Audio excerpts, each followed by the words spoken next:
소리드림 독서실 생존자.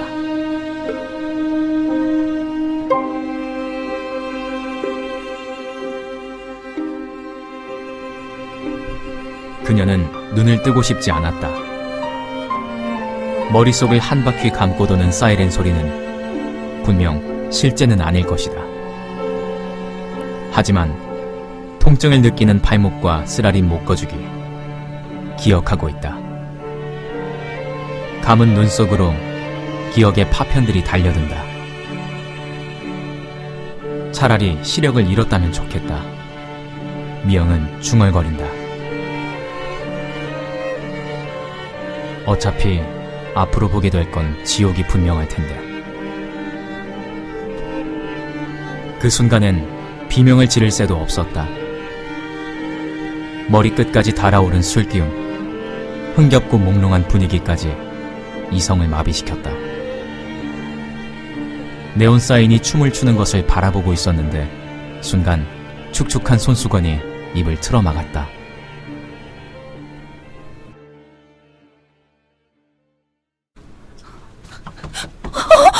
왜 따라오는 거야? 소리 지르면 죽여버릴 거야. 조용히 가자.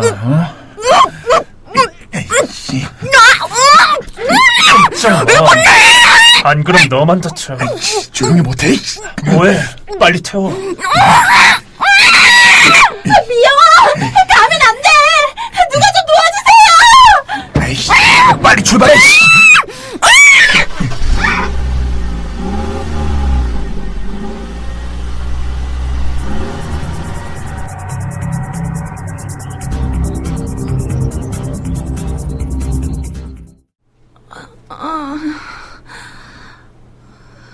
머리야.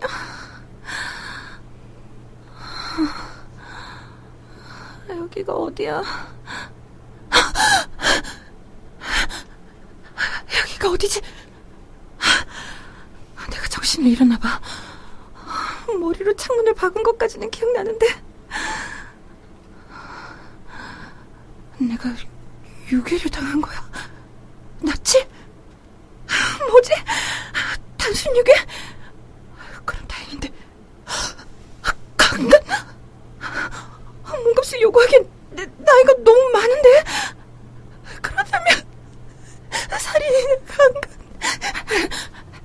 아니야, 죽일 거라면 이미 죽였겠지.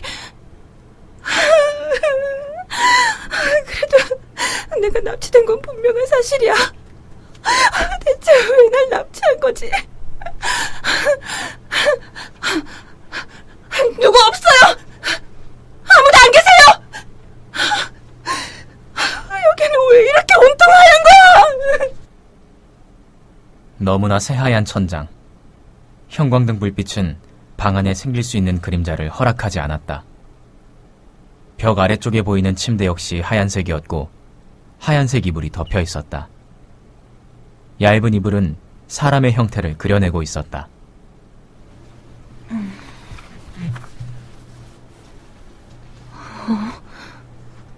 누구지? 중학생이나 고등학교 저학년쯤?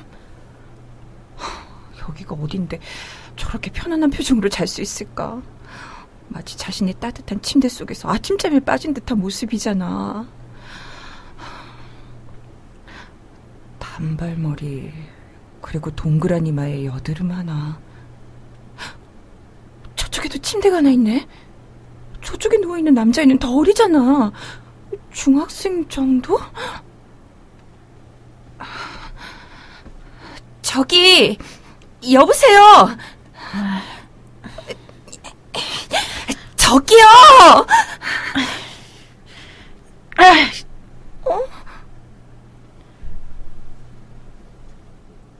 깊이 잠들어서 한참은 깨워야 일어날 것 같았던 아이는 바로 눈을 떴고 주위를 두리번거렸다. 그러더니 입술을 질끈 깨물면서 다시 누워버렸다. 저기, 얘 괜찮니? 혹시 여기 어딘지 알아? 여기가 어디지? 왜 내가 여기 있는지 아니?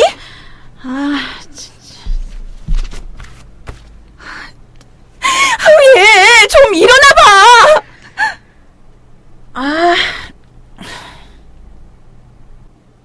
어깨를 잡고 흔들자 이불이 천천히 내려왔다.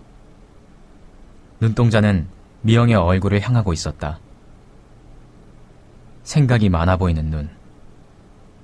아이는 의외로 차분해 보였다. 이불 속에서 생각을 정리했다는 듯이. 언니는 왜 여기 있어요? 나? 글쎄 모르겠어. 나 납치당했거든. 친구 중에 결혼하는 애가 있어서 그 친구하고 놀다가 집에 가는데 그만 승합차가 와서. 그리고 그래, 구두. 구두가 왜요? 까만색 구두 신는 사람. 맞아. 까만색 구두를 신는 사람들이 나를 승합차에 밀어넣었어. 그리고요? 여기서 깨어난 거지. 그랬구나. 근데 저쪽 침대 위엔 누구예요? 나도 몰라. 아직 보지 못했거든. 넌 혹시 우리가 여기 있는 이유를 아니? 아이의 까만 시선이 벽과 천장에 닿았다. 무언가를 찾는 것 같기도 의미 없는 움직임 같기도 했다. 적어도 어린 나이인데도 불구하고 꽤 침착하다는 사실은 알 수 있었다. 모르겠어요. 너도 하얀색 원피스 입고 있구나. 나도 흰색 옷 입었는데. 근데 너 어깨 뒤에 뭐 묻었어. 네? 네, 뭐. 흰색 원피스라서 그런가 얼룩이 더 잘 보이네. 언니는 이름이 뭐예요? 아, 내 이름 미영, 주미영. 전 고등학생이에요. 1학년이고요. 미나라는 흔한 이름을 가지고 있어요. 근데 언니는 왜 여기 왔는지 몰라요? 아직 몰라. 하느님, 엄마.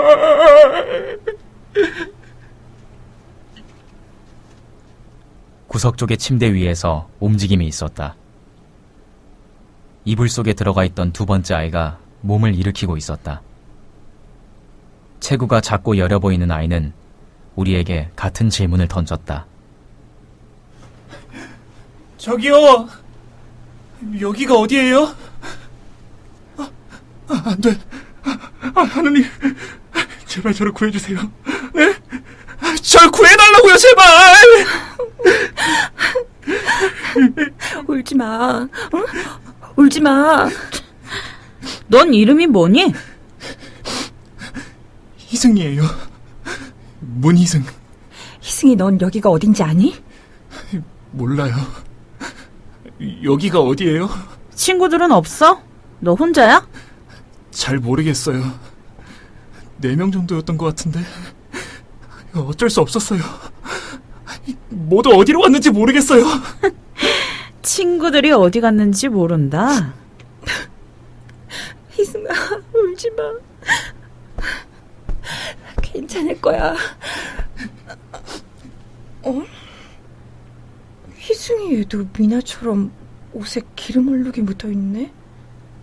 난 혼자 잡혀왔어요. 친구 같은 건 없어. 현재 상황을 두려워하기보다는 앞으로 어떻게 할 것인가를 더 중요시하는 말투. 어쩐지 눈매와 눈썹 모양도 강해 보인다. 그 눈이 울먹이는 희승을 바라본다. 미나, 넌 무섭지 않니? 무섭죠. 하지만 모르잖아요. 우리가 어떻게 될지. 여기 가둬둔 사람이 곧 나타나겠죠. 누가 나타난다고? 그걸 어떻게 알아? 아니 뭐 상식 아닌가요? 무작정 죽이려고 했다면 이렇게 모아놓고 같은 옷을 입히진 않았을 거 아니에요. 하긴 그러네. 미나, 넌 나이도 어린데 참 아는 게 많네. 비슷한 경험이 있지 않을까요? 뭐라고? 비슷한 경험?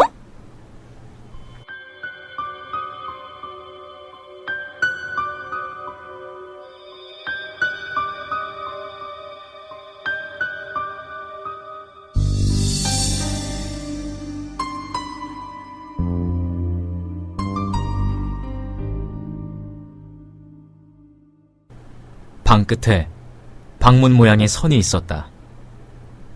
손잡이는 없었고 그냥 그곳에 그런 음영이 있으니 문이겠거니 하고 생각할 정도였다. 선뜻 아무도 일어서서 문 쪽으로 다가가려 하지 않았다. 한쪽의 형광등이 깜빡거리며 미나의 냉정한 눈동자를 비추었다. 긴장감이 감돌았지만 사람은 나타나지 않았다. 바로 그때 하얀 벽 쪽에 스크린이 비쳤고 나이를 가늠하기 힘든 남자가 나타났다.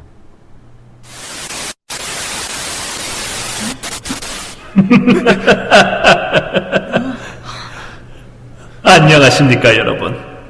조한석입니다.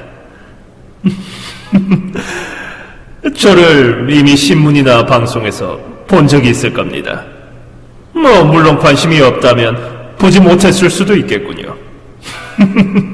모두 젊은 분들이라 사회면보다는 연애면에 관심이 많았을 테니까요. 아니면 너무 바빠서 세상 어떻게 돌아가는지 몰랐거나.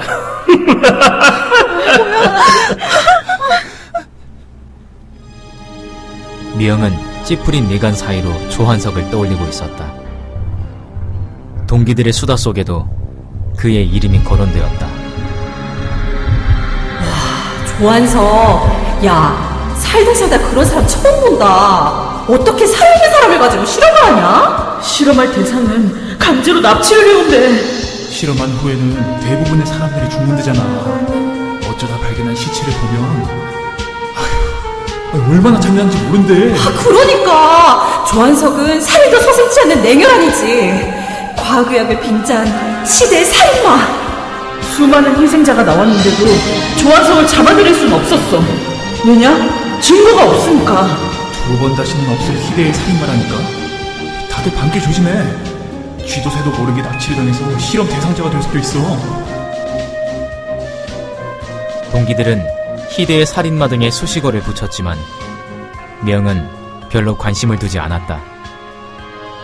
그런 죽음 따위는 먼 세상 이야기였으니까.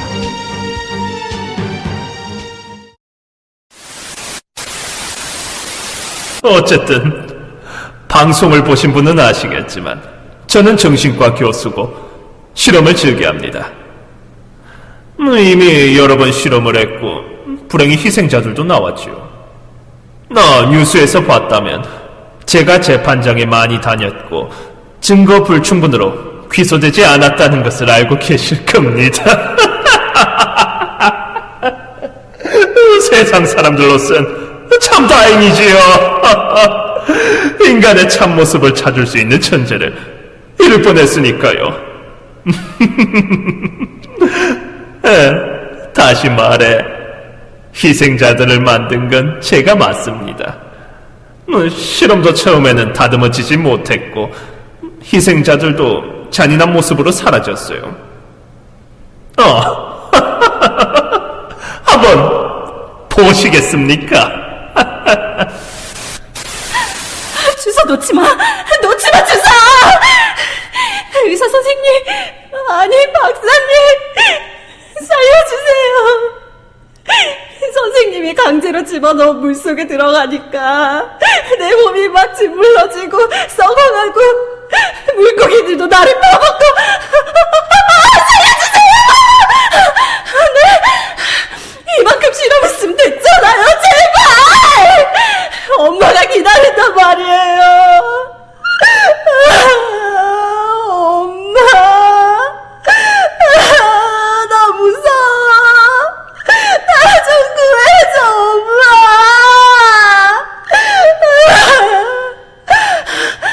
싫어. 절대로 싫어. 나 그 주사 안 맞을 거야. 그 주사 맞으니까 이상해. 내 몸이 달라지고 있다고. 주사 맞기 싫어. 안 맞을래. 싫어. 차라리 그냥 죽여.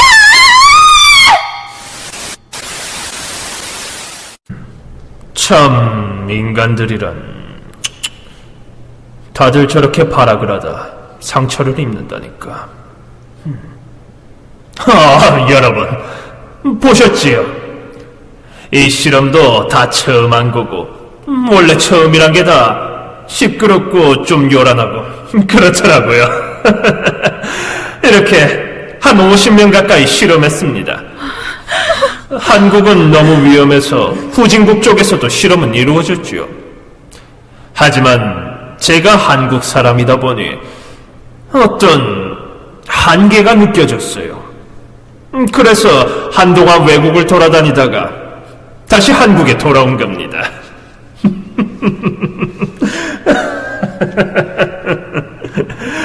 죄송한 말씀 하나 드리자면 지금 이 화면은 모두 녹화된 것입니다. 내가 너무 바빠서 생방송을 할 수 없거든요. 뭐 동시에 여러 곳에서 실험을 하게 될 수도 있으니까요.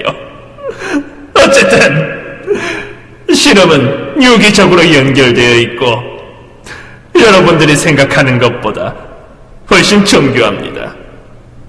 훨씬 많은 부분을 관찰하고 훨씬 많은 법칙을 찾아내지요. 그러니까 죽게 되더라도 너무 상심하지 마세요. 아울러 이번 실험의 설계자인 스노보코스키 박사에게 감사의 말씀을 전하고 싶습니다. 지금부터 여러분들이 참여하실 실험은 우리의 공통된 주제인 인간 정신에 관한 것입니다. 뭐야? 정신? 인간 정신이라고 하면 뭔가 하실 텐데 제한된 부분, 다시 말해서 실험에 필요한 부분만 제가 말씀드릴 겁니다. 다른 부분은 모두 통제될 것이고 불안도 최대한 통제하기 위해 안정감 있는 하얀색 방으로 꾸며보았습니다. 어떠세요, 여러분? 하얀 방이 마음에 드십니까?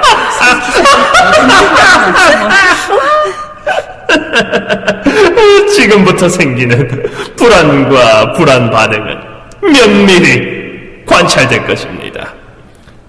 적어도 흰색에서 오는 불안은 없겠죠? 다시 한번 말하지만 제가 해드리는 말은 모두 실험에 필요한 말들입니다. 전 필요 없는 말은 절대 하지 않습니다. 절대요. 수많은 교수나 박사들께서 저를 신임하는 이유도 그런 완벽주의에서 비롯된 것이지요. 여러분들이 할 실험은 간단합니다. 먼저 실험이 시작되면 여러분들은 저 문을 열고 약속된 장소로 이동하게 됩니다. 그곳에 도착하면 3개의 목줄이 여러분들을 기다리고 있을 겁니다. 사형대 아시지요? 뭐 바보가 아닌 이상은 이 줄은 목줄이니까 당연히 목을 조이는 줄이겠지요. 이 목줄은 기계에 연결되어 있는데 이 기계는 단순히 목매다는 기능만 하는 것이 아닙니다. 아주 정교하게 만들어진 기계예요. 무대는 이렇게 3계단 정도의 높이에 있고 만약 한 사람이 먼저 뛰어내린다면 기계는 그것을 감지하고 남아있는 2사람의 목줄을 확 잡아당깁니다. 한 사람이 죽는다? 순식간에 잡아당기니까 목을 조인다기보다는 목뼈를 부러뜨린다는 게 맞는 표현이겠죠?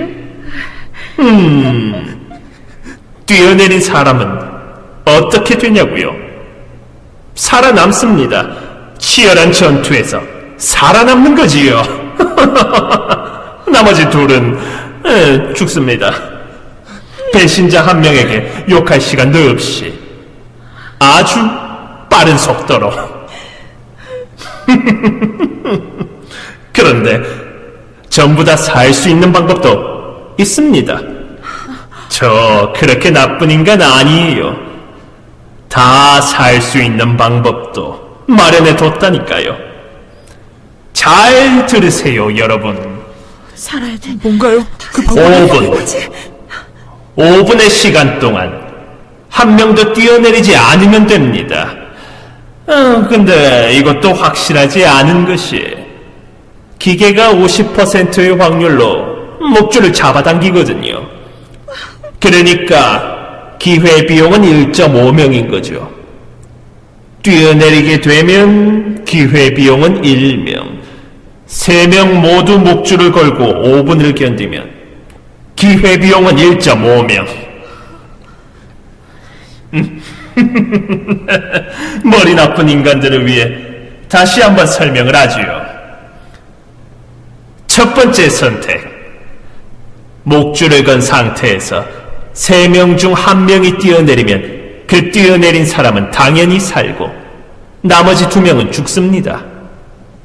두 번째 선택. 목줄을 건 상태에서 3명 모두 5분을 견디면 3명 모두 살 수도 있습니다. 단, 두 번째 선택에서는 기계도 인지를 하는데 기계가 절반의 확률로 3명의 목을 모두 거둬가거나 아니면 3명 모두 살려줄 수도 있겠죠. 당연히 이성적인 사람들이라면 두 번째 선택, 기회비용이 1.5명인 쪽을 선택하겠지요. 그런데 불행하게도 인간은 그렇게 단순한 존재가 아닙니다. 제가 실험을 하면서도 즐거운 이유도 그 점이고요.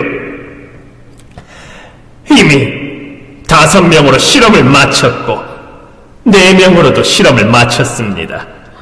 인간의 본능을 보면서 제가 얼마나 기뻤는지 모릅니다. 저는 이번 실험으로도 또 다른 결론을 얻어낼 수 있을 거라 확신합니다. 네, 여러분의 이해를 돕기 위해 잠시 후에 여러분의 눈앞에서 시연 장면이 재현될 겁니다. 공포를 주고 싶지는 않기 때문에 사람 대신 마네킹을 썼습니다. 저 그렇게 나쁜 인간 아니라니까요. 시연 장면이 끝나면 곧바로 10분의 시간이 주어집니다.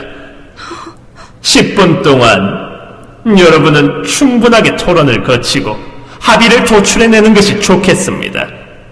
어떤 선택을 할지 생명이 걸린 문제니까요.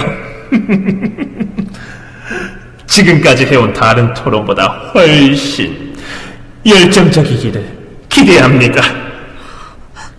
여러분 사랑합니다.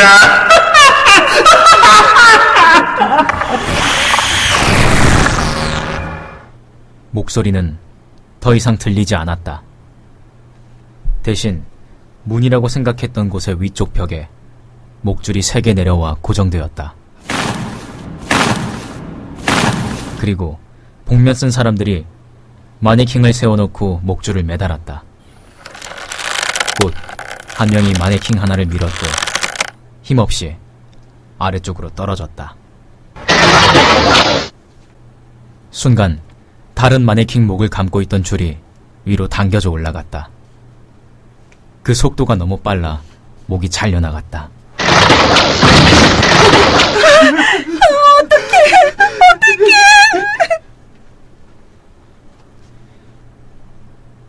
다시 복면 쓴 사람들이 마네킹을 매달았다. 화면 오른쪽에 시간이 그려졌고 초 부분이 빠르게 돌아가기 시작했다. 5분을 가리키는 순간 동시에 얼굴이 날아갔다.